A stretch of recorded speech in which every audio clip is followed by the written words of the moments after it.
Selamat pagi anak-anak, bertemu lagi dengan saya Bu Wista dengan mata pelajaran Bahasa Indonesia. Bagaimana kabar kalian hari ini? Semoga selalu sehat dan tetap semangat ya.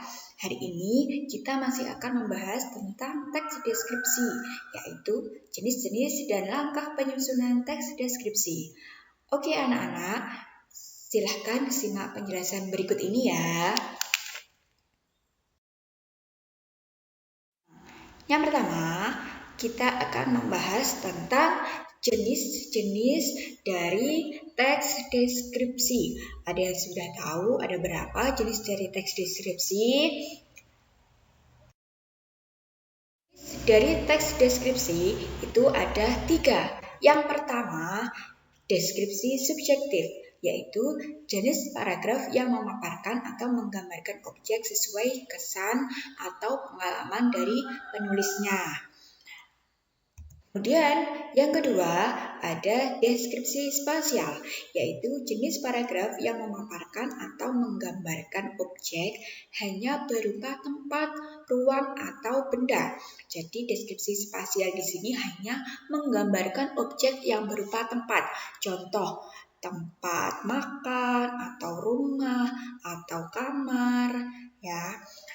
Kemudian benda, misalnya pensil, kemudian HP, dan lain sebagainya. Kemudian yang ketiga ada deskripsi objektif, yaitu jenis paragraf yang memaparkan atau menggambarkan objek sesuai dengan keadaan sebenarnya tanpa adanya rekayasa atau opini dari penulisnya. Jadi deskripsi objektif di sini yaitu paragraf yang digambarkan atau menggambarkan objek sesuai dengan keadaan sebenarnya. Jadi keadaan sebenarnya itu indah apa jelek itu termasuk deskripsi objektif. Deskripsi objektif ini juga biasanya didapat dari hasil penelitian penulis, ya. Selanjutnya,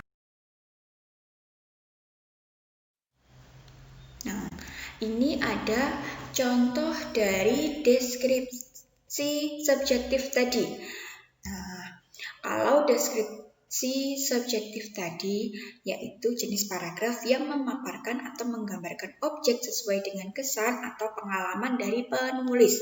Jadi di sini penulis memaparkan atau menggambarkan Ibu Dewi, yaitu salah satu guru favoritku di sekolah. Yaitu menurut penulis Ibu Dewi itu merupakan salah satu guru favoritnya di sekolah. Dari mana dia tahu? Karena Ibu Dewi setiap harinya mengajar penulis di sekolah. Biasanya saat mengajar Ibu Dewi menggunakan kacamata bebingkai kotak hitam dengan rambut sebahu yang diikat rapi. Nah, dari sini kita tahu bahwa deskripsi subjektif itu langsung menuju pada objek atau pada orang yang ingin dideskripsikan, ya. Oke, selanjutnya contoh dari deskripsi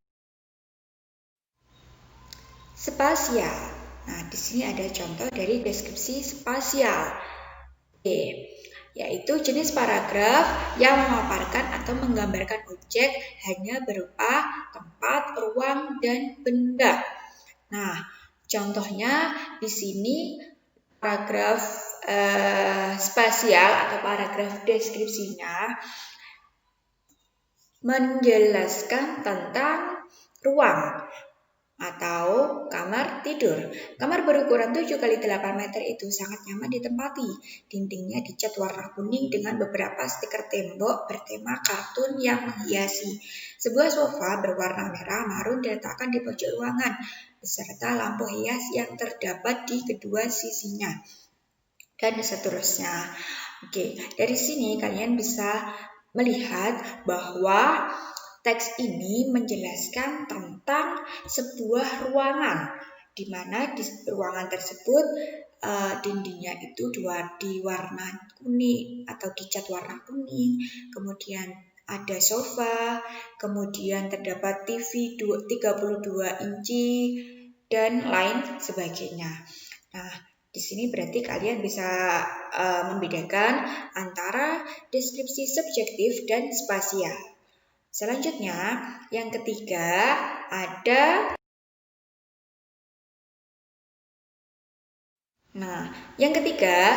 ada deskripsi objektif, yaitu jenis paragraf yang memaparkan atau menggambarkan objek sesuai dengan keadaan sebenarnya, tanpa adanya rekayasa atau opini dari penulis.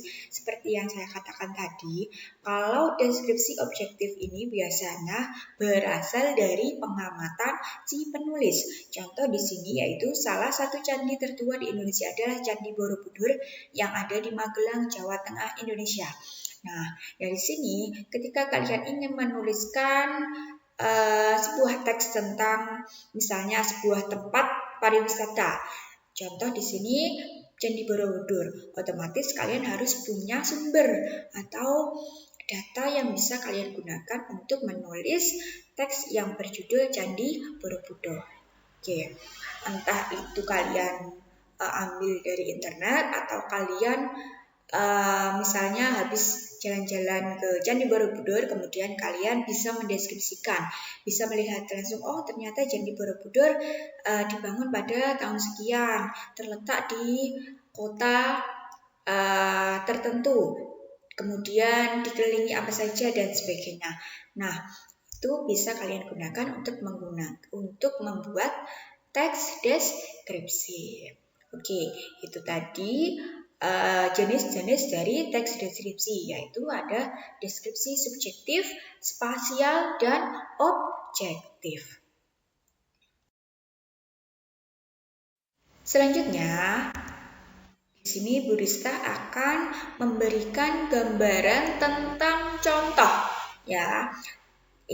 Contoh ini masih berkaitan dengan pertemuan kemarin, yaitu tentang struktur teks deskripsi. Ya, masih ingat kan strukturnya?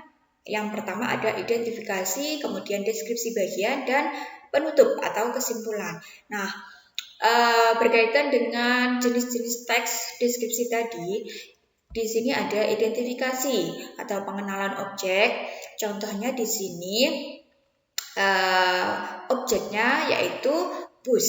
Dalam perjalanannya ke Tanah Toraja, ayahku menumpang sebuah bus. Kalian bisa lihat di sini, mulai dari paragraf pertama, kedua, dan ketiga, penulis ingin mengenalkan atau ingin mendeskripsikan satu objek yang bernama atau ya bus. Nah, berarti di sini kira-kira termasuk teks deskripsi jenis apa, anak-anak? Ya, betul sekali. Di sini teks ini termasuk jenis teks deskripsi yang spasial. Artinya paragraf yang memaparkan atau menggambarkan objek berupa benda, yaitu bendanya berupa bus. Oke. Dari sini objeknya yaitu bus. Kemudian ciri umumnya yang berkaitan dengan bus yaitu bus ayah berangkat pada pukul 8 malam. Kemudian pada bagian deskripsi bagian, di situ ada bagian-bagian dari bus yang dijelaskan oleh penulis, seperti bodi, ban, kemudian jendela, kaca depan, pintunya ada berapa, kemudian fasilitas apa saja yang ada dalam bus tersebut.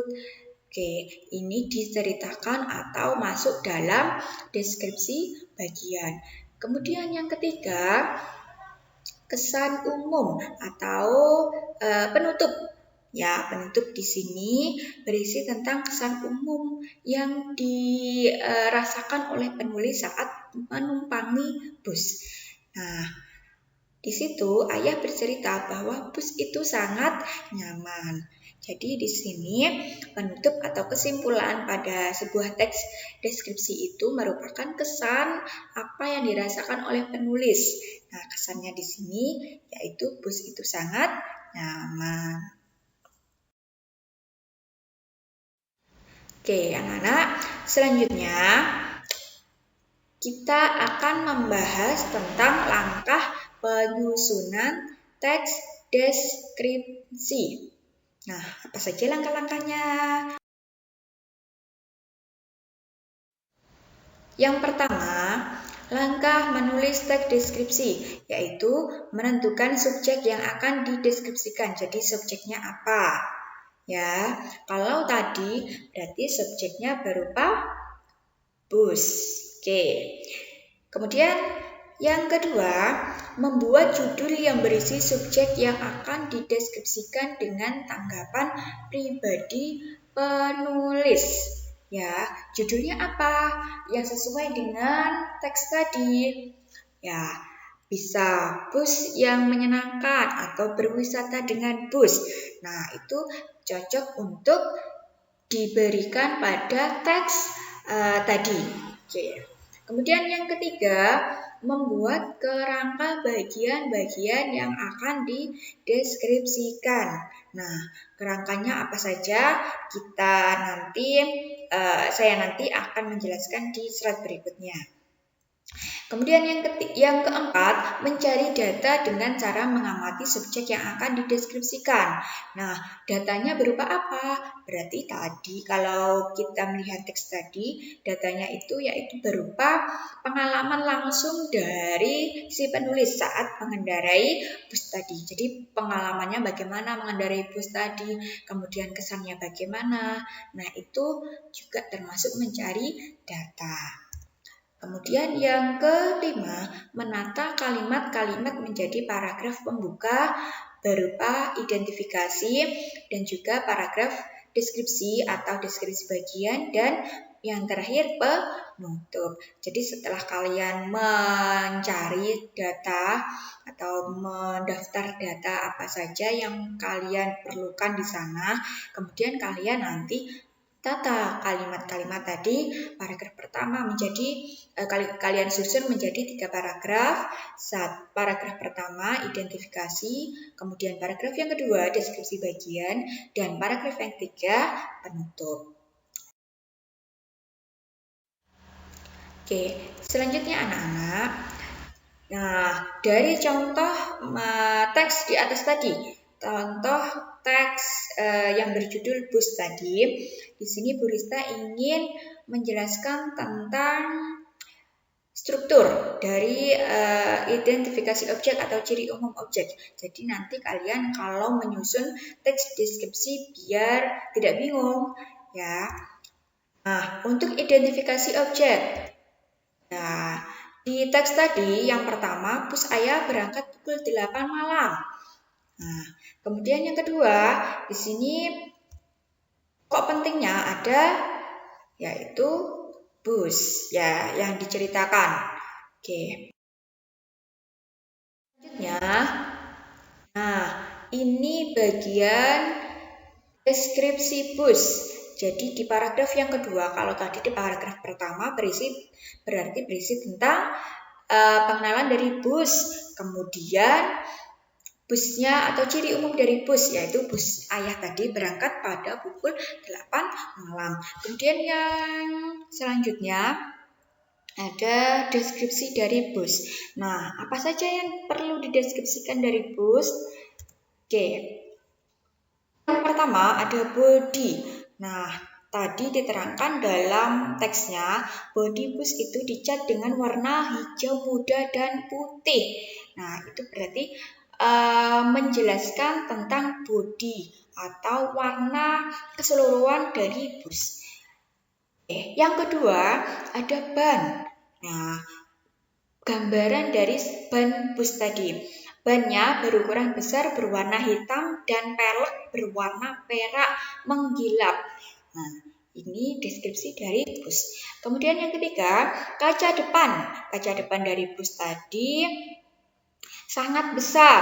Ya, diceritakan kaca bus sangat besar. Kemudian yang keempat, jendelanya pun berukuran besar. Jadi selain kaca, jendela bus tadi juga berukuran sangat besar. Kemudian yang selanjutnya ada pintu. Ya, pintu bus itu ada 3. 1 pintu untuk supir terletak di sisi kanan sebelah depan. 2 pintu untuk penumpang terdapat di sisi kiri sebelah depan. Dan 1 lagi di belakang. Jadi ketika kalian mendeskripsikan sebuah bus berarti pintunya ada berapa, kemudian pintu ini dilewati oleh siapa saja dan sebagainya. Nah, tadi penulis memaparkan pintu busnya dengan cara demikian. Kemudian selanjutnya ada fasilitas dalam bus. Ya, fasilitas apa saja yang ada dalam bus? Yang pertama ada kursi. Jadi keadaan kursinya bagaimana? Ya, di dalam bus terdapat banyak sekali kursi penumpang. Setiap kursi berbalut kain warna merah tua, jadi dibaluti warna kain merah tua. Kemudian di tiap kursi penumpang tersedia selimut dan bantal. Nah, di sini berarti fasilitas yang ada dalam bus itu meliputi kursi, selimut, dan juga bantal. Oke, itu tadi anak-anak deskripsi dari bus yang perlu digambarkan. Nah, jadi kalian bisa tahu, berarti kalau saya mendeskripsikan kamar tidur, berarti apa saja yang perlu saya deskripsikan. Nah, kalian sebutkan saja benda-benda apa saja yang ada dalam kamar, kemudian letaknya bagaimana, warna dindingnya bagaimana, dan seterusnya.